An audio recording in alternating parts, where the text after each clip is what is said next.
জুনায়েদ বাবুনগরী আমাদের মাঝে উপস্থিত হয়েছেন। হযরতকে আল্লাহ তাআলা আরো আফিয়তের সাথে দীর্ঘ হায়াত দান করুন, যেন হযরতের ছায়া আমাদের উপর দীর্ঘদিন থাকে।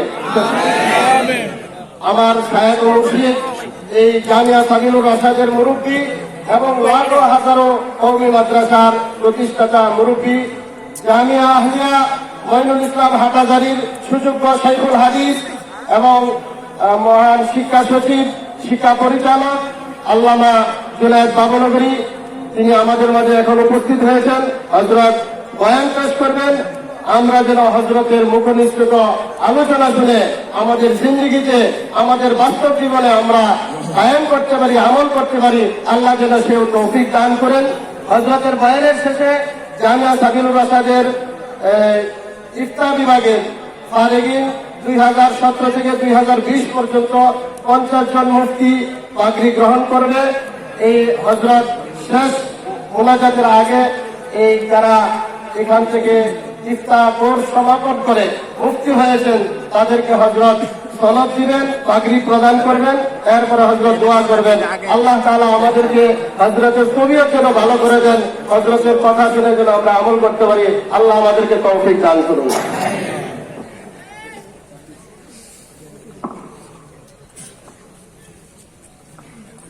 আলহামদুলিল্লাহি রাব্বিল আলামিন والصلاة والسلام على إمام المتقين سيد الأولين والآخرين خاتم الأنبياء والمرسلين سيدنا محمد بن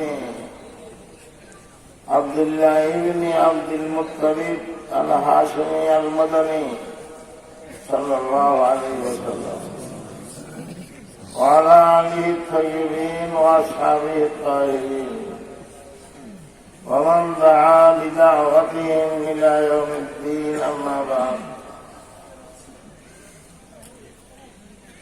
فأعوذ بالله من الشيطان الرجيم.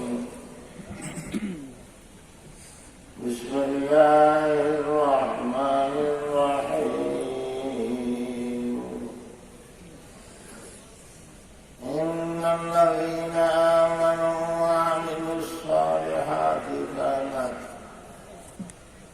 كانت لهم جنات الفردوس نزلا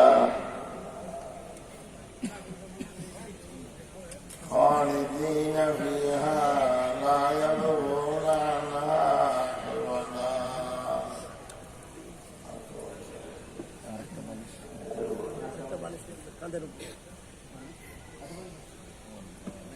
আপনারা আমার আওয়াজ থেকে বুঝতে পারতেছেন আমি অনেকটা অসুস্থ, হাসপাতালে ছিলাম।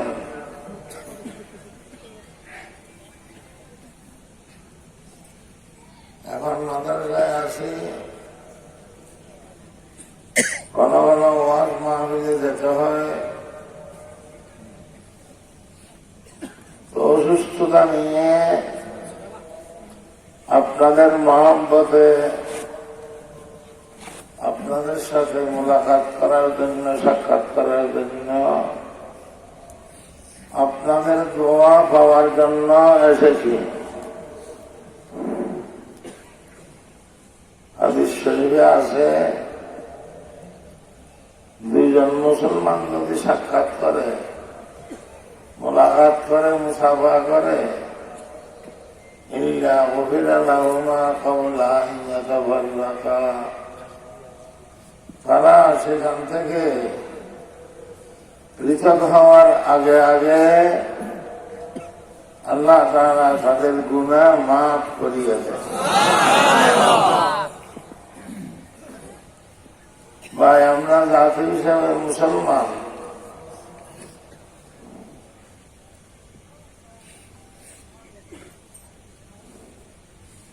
আমাদের ধর্মের নাম, আমাদের পবিত্র নবীজির নাম মুহাম্মদ সাল্লাল্লাহু আলাইহি ওয়াসাল্লাম। আমাদের সংবিধান, পবিত্র আল কোরআন, আমাদের প্রভু আল্লাহ আল্লাহ এই বিশ্বাসে যারা বিশ্বাসী, এই আকীদায় যারা বিশ্বাসী, তারাই আস্তিক, তারাই মুসলমান। আর যারা এই আকীদা মানে না, বিশ্বাস করে না, কোন ধর্মকেই বিশ্বাস করে না, তাদেরকে বলা হয় নাস্তিক। নাস্তিকের অর্থ অবিশ্বাসী। আমেরিকার একজন সাংবাদিক হাটাদারিতে আসছে আমার সাথে আলোচনা করার উদ্দেশ্যে। আমি জিজ্ঞাসা করা ছাড়া সে নিজে বলতেছে, হুজুর আমি কোন ধর্ম মানি না, মুসলমান ধর্ম মানি না, হিন্দু ধর্ম মানি না, বৌদ্ধ, ইহুদি, খ্রিস্টান, কোন ধর্ম। বুঝতে পারলাম সে বড় নাস্তিক। নাস্তিকেরা কিছুই বিশ্বাস করে না, কোন কিছুর উপর তাদের এতেমাদ নাই। এমনকি তারা মহান আল্লাহকে, মহান রব্বুল আলামিনকেও বিশ্বাস করে না, আল্লাহকেও মানে।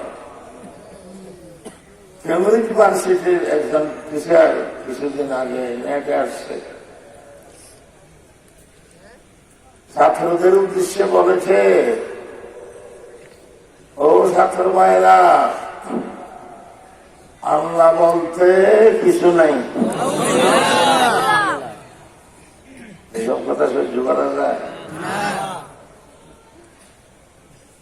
আল্লাহর ওজুদকে তারা অস্বীকার করে, আল্লাহ বলতে কিছু না, কোন ধর্মকে মানে না, তাদেরকে বলা হয় নাস্তিক।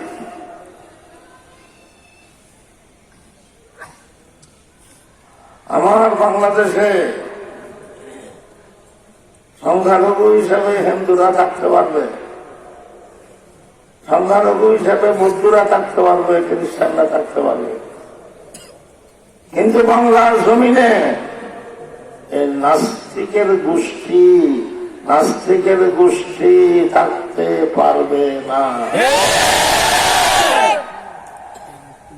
কারণ তারা আল্লাহকে মানে, আল্লাহকে, এই জমিন কার, এই আসমান কার, আল্লাহকে যেখানে মানে না, তারা আল্লাহর আসমান জমিন, আল্লাহর আবহাওয়া, পানি বাতাস কিভাবে মুখ করবে?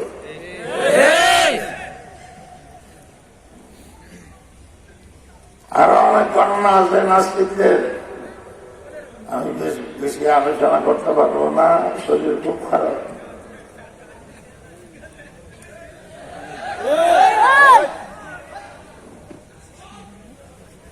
আর এইদিকে তোমার নজর লাগে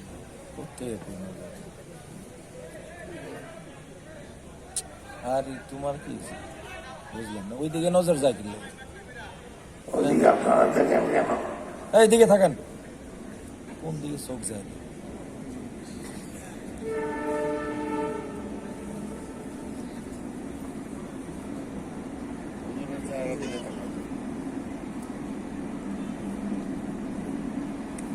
তারা নাস্তিকেরা কিছু দলিল পেশ করে, ভুয়া দলিল, যে আল্লাহকে আমরা দেখি না।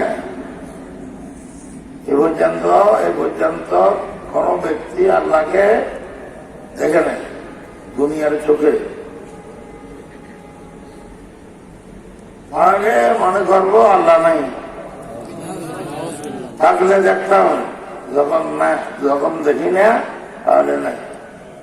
তাদের এই ভুয়া দলিলকে আমি খণ্ডন করব। আপনাদের ভিতরে রূহ আছে কিনা, আত্মা আছে কিনা, কোন দার্শনিক, কোন বিজ্ঞানী নিজের আত্মাকে দেখেছে? তো যেখানে দেখা ছাড়া রূহ আর আত্মাকে বিশ্বাস করতে হয়, সেখানে দেখা ছাড়া মহান রব্বুল আলামিনকে বিশ্বাস করতে হবে না? আসল কথা হলো দুনিয়ার চোখ আমাদের দুর্বল, জ্যোতি দুর্বল, আল্লাহকে দেখার শক্তি নেই। ইনশাআল্লাহ যখন খালি মুসলমানরা বেহেশতে যাবে, আখিরাতে যাবে, বেহেশতে যাবে, স্বচক্ষে আল্লাহকে দেখবে, তখন চোখের জ্যোতি শক্তিশালী হয়ে যাবে। দুনিয়াটা একটু দুর্বল।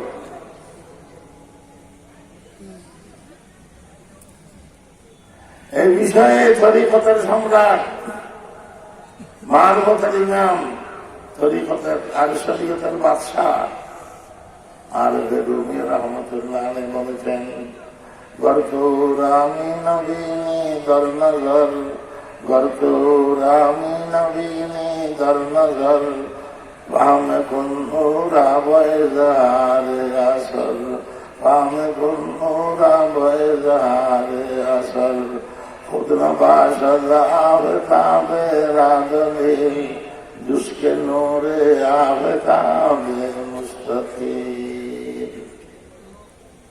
আর রুমে বলেছেন, ও দুনিয়ার সুশীল সমাজ শিক্ষিত মহল, বিজ্ঞানীরা, আল্লাহকে এই দুনিয়াতে না দেখলেও, আল্লাহকে এই দুনিয়াতে না দেখলেও বিশ্বাস করো আল্লাহ আছে, বিশ্বাস করো। কারণ আল্লাহকে না দেখলেও আল্লাহর অহরহ নিদর্শন তো দেখা যায়, আল্লাহর অহরহ নেয়ামত তো দেখা যায়। এই সাত আসমানকে সৃষ্টি করেছে আল্লাহ। আসমান যখন আছে তাহলে আল্লাহ আছে, তাহলে আল্লাহ আরশ, কুরসি, লৌহ কলম, বৃহস্পতি, জিন, ইনসান, ফেরেশতা, আলো, বাতাস, পানি কে সৃষ্টি করেছে? ৮০,০০০ জগতের সৃষ্টিকর্তাকে আল্লাহ। আল্লাহ, এগুলো আল্লাহর অহরহ নিদর্শন। এগুলো দেখিয়া বিশ্বাস করো আল্লাহ আছে, আল্লাহ। গরতুরামি নবীনি দর নজর, গরতুরামি নবীনি দর নজর, ভামে গুনু রাবজার আসল,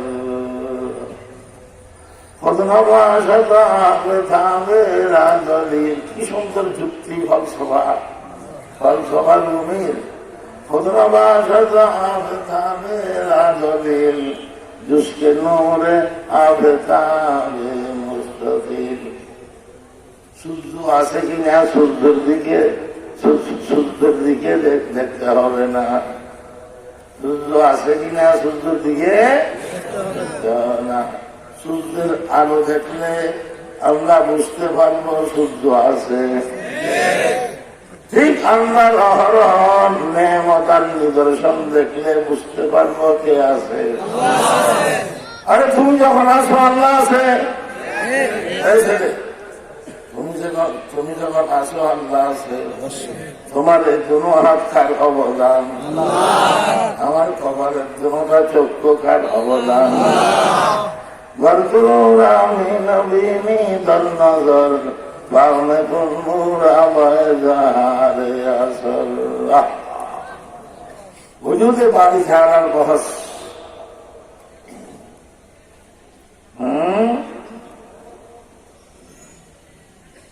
কেমন আল্লাহকে অস্বীকার করতেছে? আল্লাহর বান্দারা তো যেদিকে তাকায় সেদিকে আল্লাহকে দেখে, যেখানে আল্লাহর নেয়ামত, আল্লাহর অহরহ আলামত নিদর্শন থেকে।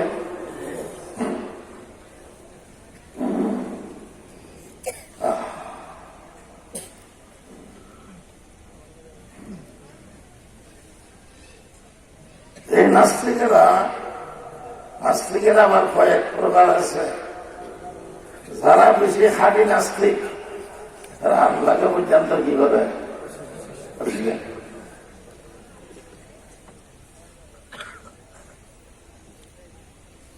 চট্টগ্রাম ভার্সিটির একটা ঘটনা শুনে আমার দেশে টিচার ক্লাসে বলেছে, আমি তো আস্তিক, কথাটা সে ঘুরিয়ে বলেছে, আমি তো কি আস্তিক, আল্লাহকে মানি, কিন্তু আমার ভাই নাস্তিকেরা যেই প্রযুক্তি আর বিজ্ঞান পেশ করেছে তারা আল্লাহকে পর্যন্ত অস্বীকার করতে সক্ষম হয়ে গেছে। সে কি নাস্তিক রইল? সে আরো বড় নাস্তিক হয়ে গেছে। আল্লাহকে পর্যন্ত অস্বীকার করতে গেছে, সক্ষম হয়ে গেছে। আমি সেখানে বলে আসছি, যে সমস্ত বিজ্ঞানীদের বিজ্ঞান, দার্শনিকদের দর্শন, মহান রব্বুল আলামিন সৃষ্টিকর্তা আল্লাহকে অস্বীকার করবে, এটা মানুষের বিজ্ঞান নয়, এটা শুকুর আর কুকুরের বিজ্ঞান। আল্লাহকে অস্বীকার করবে।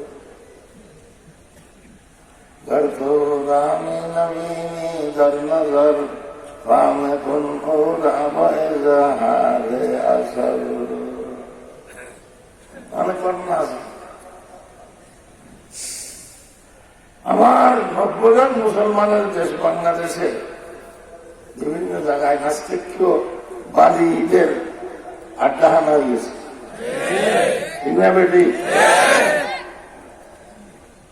মাননীয় সরকারের উদ্দেশ্যে বলব, মাননীয় সরকার, আমরা আপনার শত্রু নই, আমরা আপনার দুশ্মন নই, আমরা ওয়াজে নসিহতে আপনাকে সুপরামর্শ দিই, সুপরামর্শ। কিন্তু যে সমস্ত নাস্তিকেরা আপনার ঘরের উপর কাপড়ে মেরে বসে আছে তারাই আপনার শত্রু, তারাই আপনার আত্মাকে হত্যা করেছে। বঙ্গবন্ধু শেখ মুজিবুর রহমান রহমতুল্লাহ হত্যাকারীদের ভিতরে কোন আলেম আছে? কোন টুপি দাড়িওয়ালা আছে? কোন মাদ্রাসার কারি মুফতি মুহাদ্দিস আছে? সব তো তারা সব তো কি তারা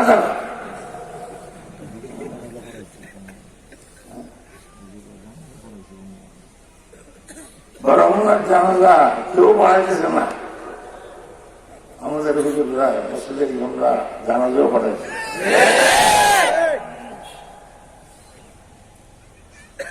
আপনারা আলেম ওলামাদের বিরুদ্ধে মুখ খুলবেন না। আলেম ওলামাদের বিরুদ্ধে কিছু বলতে গেলে মুখ সামলিয়ে কথা বলবেন। আলেম ওলামারা কিতাব পড়ায়, হাদিস পড়ায়, কোরআন পড়ায়, সাথে সাথে সেবামূলক কাজও করে। আমার পরিচিত 3টা প্রতিষ্ঠান, এটা আমার বাণী নেয়, হেলালের মানাহের, আরেকটা আমার প্রিয় ইয়াকুব গাজী ইয়াকুবের ফাউন্ডেশন, আরেকটা মুফতি শহীদুল্লাহ মারকাজি ইসলাম। তারা শখে শখ করুণা লাশ দাফন করে। ইয়াকুব গাজী ইয়াকুব আমাকে বলেছে, আমরা ফাউন্ডেশনের উদ্যোগে 1800 থেকে বেশি, প্রায় 2000 করুণা লাশ দাফন করব। ভাইয়ের লাশ ভাই দাফন করতেছে না, বাবুর লাশ পুত্র দাফন করতেছে না। দেখো যে আমাদের মাটির জন্য বলেছেন আল্লাহ তাআলা, কিন্তু এই করোনা এটা আমাদেরকে দুনিয়াতেও দেখা দিচ্ছে। কারো কাছে দাঁড়ে কেউ আসে না।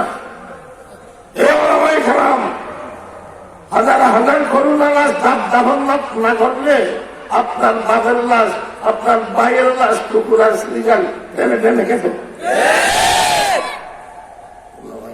অবদান আছে কিনা?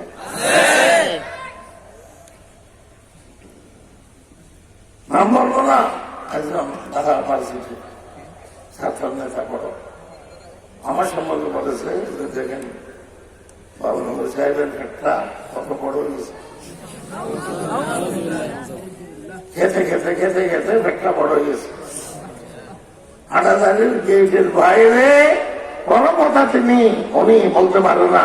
হাটাদারি মাদ্রাসার ভিতরে বলে, এটা কি হাটাদারি মাদ্রাসার ভিতরে? সিলেট, ঢাকা, কালকে যাবো চাঁদপুর, ফেনী, এগুলো হাটাদারি মাদ্রাসার গেটের ভিতরে। কত বড় ডাহা মিথ্যা কথা, কথা বলো। দেশের তৌহিদি জনতা, ছাত্র জনতা আপনাদের সিদ্ধে খেটে ফেলবে।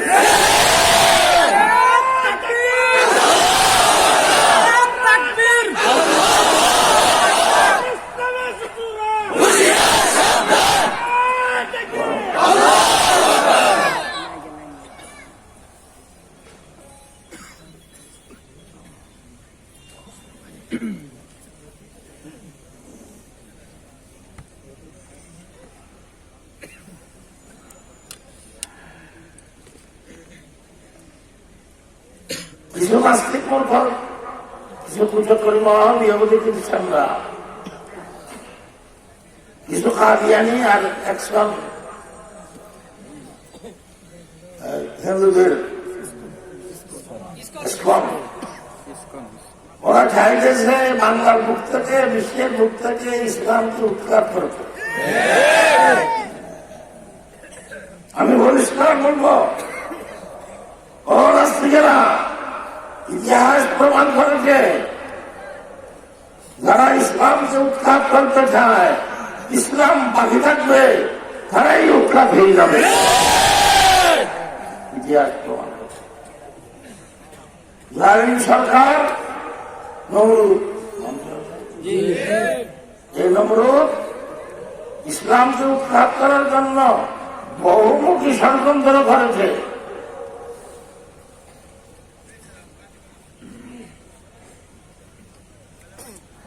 ইব্রাহিম খলিল যখন ইমানের দাওয়াত দিলেন, কলেমায়ে লা ইলাহা ইল্লাল্লাহর দাওয়াত দিলেন, নমরুদ ষড়যন্ত্র শুরু করেছে। আমার কথা আমার কোরআনের কথা,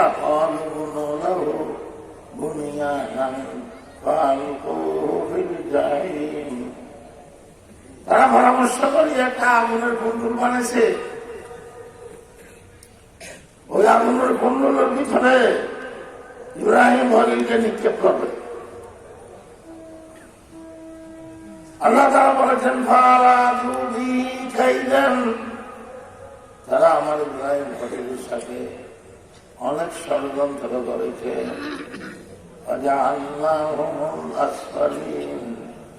আমি তাদের সমস্ত ষড়যন্ত্র নস্যাৎ করে দিয়েছি। সর্বশক্তির মালিককে হাত পা বেঁধে ইব্রাহিম খলিলকে আগুনের কুণ্ডলের ভিতরে ফেলে দিয়েছে।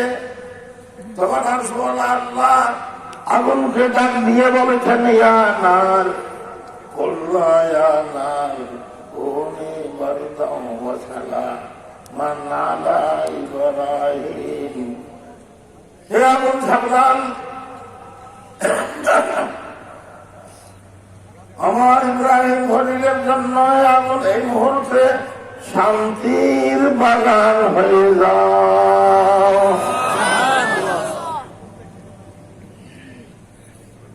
শান্তির বাগান হয়ে গেছে।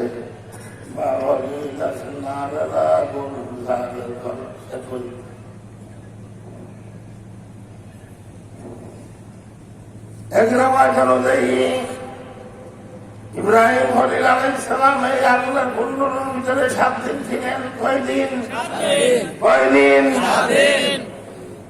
7 দিন পর ইব্রাহিম খলিল আলাইহিস সালাম পায়ে হেঁটে আগুনের কুণ্ডুল থেকে বের হয়ে চলে আসছে। আরে এলাকাবাসীরা আবার হুজুর এই কিতাব খায় কি অবস্থা? আমরা তো মনে করেছিলাম আপনি জলে পুড়ে ছাই গেছেন, এখন তো দেখতেছি আপনার একটা পশম জলে নাই।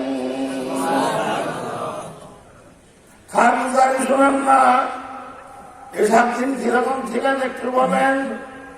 তখন আবেগপূর্ণ ভাষায় ইব্রাহিম আলাইহিস সালাম বললেন, ও এলাকাবাসীরা কি বলবো, আমার আল্লাহ মেহেরবান, আমার আল্লাহ রহমান, আমার আল্লাহ দয়াবান, আমার উপর আমার আল্লাহ দয়া করেছে।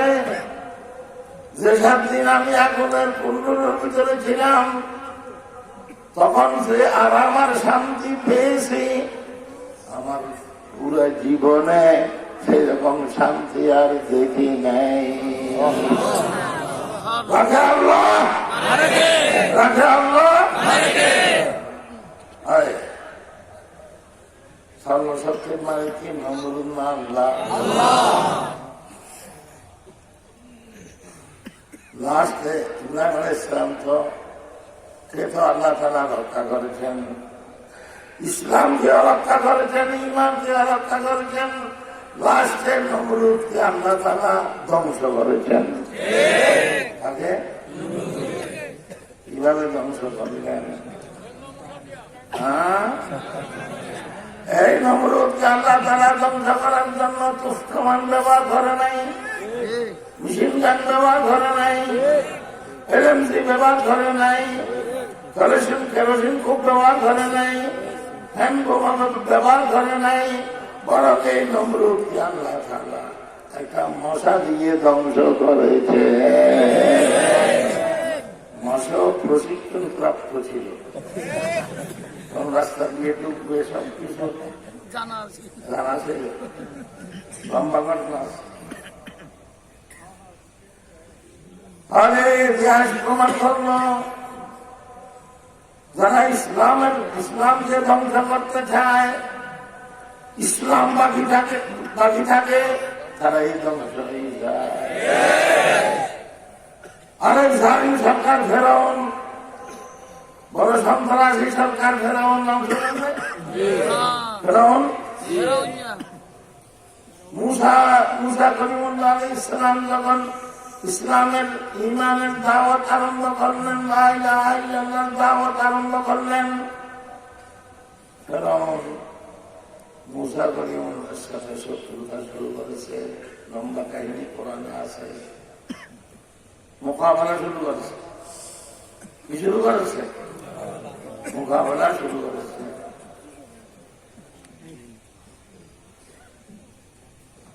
এক ফার্সে ফেরাউন হাজার হাজার জাদুঘরকে নিয়ে মাঠে উপস্থিত। ফেরাউনের বড় হাতিয়ার ছিল জাদুঘর, খারাপ জাদুঘর,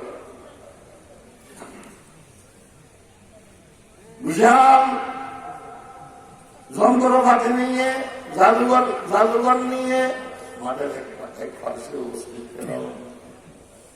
আরেক পার্শ্বে মুসা আলাইহিস সালাম একা, আরেক পার্শ্বে মুসা আলাইহিস সালাম একা, আরেক পার্শ্বে।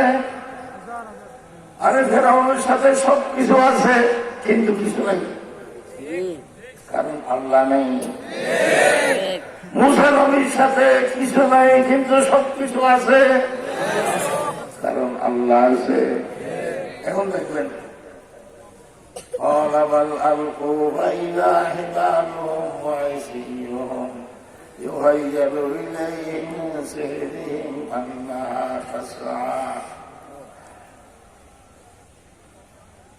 এখন প্রথম ফেরাউনের জাদুঘরদের থানা, তাদের হাতে রশি আর লাঠি ছিল অনেক। এই রশিয়ার লাঠি নিক্ষেপ করেছে মাঠে, 30 মাঠি আর কি। সাথে সাথে এগুলো সাপ হইয়াছে, সাপ হইয়ে দৌড়াইতেছে। ইউহাইয়ালু ইলাইহি মিন সাইরিহিম আন্নাহা তাসআ, এগুলো সাপ হইয়ে কি করতেছে? দৌড়াইতেছে। ফাওজাসা ফি নাফসিহি খীফাতাম মূসা, স্বাভাবিকভাবে মূসা আলাইহিস সালাম একটু ভয় পেয়ে গেছেন। ওটা মাঠ সাফ, আর সাফ ভয় লাগবে না? স্বাভাবিকভাবে মূসা আলাইহিস সালাম একটু ভয় পেয়ে গেছেন। তখন আল্লাহ তাআলা সুবহানাল্লাহ মূসা নবীর কাছে ওহীর মাধ্যমে বললেন, কুল্লা লা তাহাফ فأوجس في نفسه خيفة موسى قلنا لا تخف إنك أنت الأعلى। আল্লাহ তাআলা বলছেন, মুসা ভয় কিসে? বাতিলের সামনে কোনো ভয় নাই। হে গাজীপুরের যুবকেরা, আমরা আমার আশা রাখো, বাতিলের সামনে কোনো ভয় নেই। আল্লাহ তাআলা বলেছেন, হে মুসা ভয় করবেন না, ভয় করবেন না, লা তাহাফ ইন্নাকা আনতাল আ'লা। আজকে হাব্বাতের লড়াইতে আপনি জয়ী, আপনি সফল কাম। সমস্যা নাই, তবে একটু কাজ করতে হবে। হক তো হক, কিন্তু হক বসে থাকলে হয়, কথা বলে হক গতি নিয়ে বসে থাকলে কিছু হরকত করতে হয়, কিছু কি। আল্লাহ তাআলা বলেছেন, হে মুসা আপনার হাতে তো একটা লাঠি আছে, এই লাঠিকে আপনি এতদিন ব্যক্তি স্বার্থে ব্যবহার করেছেন, সাগরের জন্য পাতা বেঁধেছেন, এলাম দিয়ে দাঁড়াইছেন।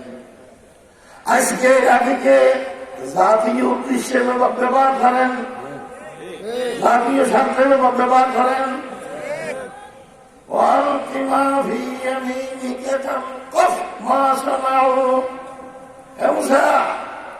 আপনার লাঠি নিক্ষেপ করেন, আপনার লাঠি নিক্ষেপ করছে, করার পর আল্লাহর হুকুমে লাঠি বিশাল আজগর সাপ হইয়াছে।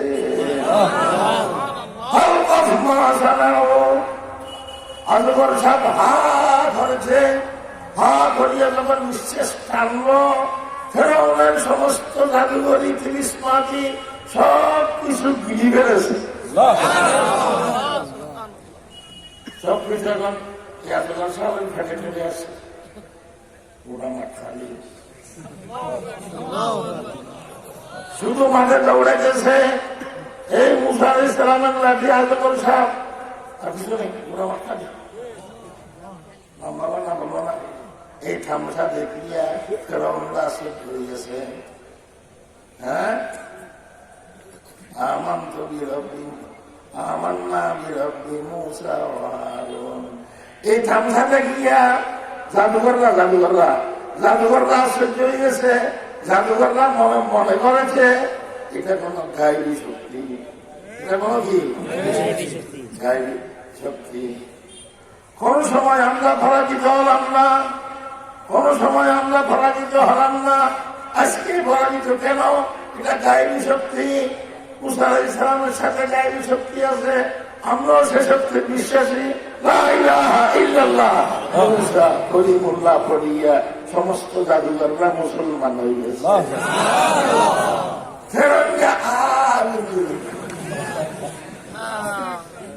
ফেরাউন এখন দিশাহারা।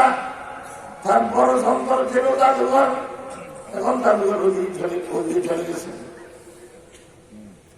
এভাবে হকলাদের মোকাবেলায় আল্লাহ মুসলমানকে বাতিলের সাথে না হবে, এটা বিশ্বাস করতে লম্বা করলাম। লাস্টেরটা বলবো, এখন আমার কথা শেষ। লাস্টে ফেরাউন আর নমরুদ থেকেও যার দুষ্টামি 2 আগে ফেরাউন আর নমরুদ থেকেও যার দুষ্টামি দুইটা ভাগে, সে হলো আবু জাহেল। আবু আবু জাহেলের ঘটনা বললে অনেক লম্বা ঘটনা। আবু জাহেল আমাদের নবীর সবচেয়ে বড় শত্রু, বিশ্বের সবচেয়ে বড় সন্ত্রাসী। রাত্র দিন আমাদের নবীকে গালিগালাজ করত, গালমন্দ করত, কটূক্তি করত, কটাক্ষ করিয়া কথা বলতো। মুসলিম শরীফের হাদিস, একদিন আমাদের নবী কলিজার টুকরা নবী প্রিয় নবী নামাজ পড়তেছেন বাইতুল্লাহর সামনে সামনে নামাজ পড়তেছেন। আবু জাহেল এক ছেলা ছিল উকবা বিন আবি মুআইদ। আবু জাহেল তাকে বলেছে, ওইখানে যে একটা ওটের বুড়ি আছে, বাড়াল আছে, অনেক ওজন নিয়ে ওইটা টেনে টেনে আনিয়ে মোহাম্মদ চলে গেলে মোহাম্মদের গর্দানার উপর উঠিয়ে দাও। তারা তো রসুল্লাহ বলে না, তারা মোহাম্মদ বলে। দেখো মোহাম্মদ কখন সই যায় জানে। তুমি ওই বাড়ালটা, ওই বুড়িটা আনিয়ে মোহাম্মদের গর্দানার উপর কি উঠে দাও। এই দুষ্টু খবিজ গেছে। আবু জাহেল যেরকম করছে সেরকম করেছে, আমাদের নবীর গর্দানের উপরে সই যায়। ওই বাড়াল, ওই নারী বুড়ি, এগুলো সবকিছু কি উঠে গেছে। উঠতে পারেন আমাদের নবী, নিঃশ্বাস থামে গেছে, কি অপরাধ করলো। আল্লাহ নবী আল্লাহ ঘরের সামনে নামাজ পড়তেছেন। होने फसे न पर गए फसे न खुश गए जुर्म मामी की आशिके नामे तुलस गए। কাউকে ভুল করিনি, জুলুম নির্যাতন করিনি, কেবল আপনার নামের দিওয়ান হয়ে গেছি, পাগল হয়ে গেছি। সেখানে আমার উপর এই জুলুম। লম্বা ঘটনা, কত বড় বেয়াদবি আবু জাহেলের। আল্লাহ নবীর সাথে নামাজের অবস্থায় তাড়াতাড়ি মা ফাতেমা আসিয়া ওই নারী বুড়ি এগুলো আনিয়ে নামাইছে। তারপর আমাদের নবী বসলেন কোনো মতে। আল্লাহ, হ্যাঁ, ইসলামের জন্য কষ্ট করতে হবে। আমরা সর্বশ্রেষ্ঠ নবীর সর্বশ্রেষ্ঠ উম্মত। নবী যেরকম ইসলামের জন্য রক্ত দিয়েছেন, ও গাজীপুরের যুবকেরা আপনারাও রক্ত দেওয়ার জন্য রাজি আছেন।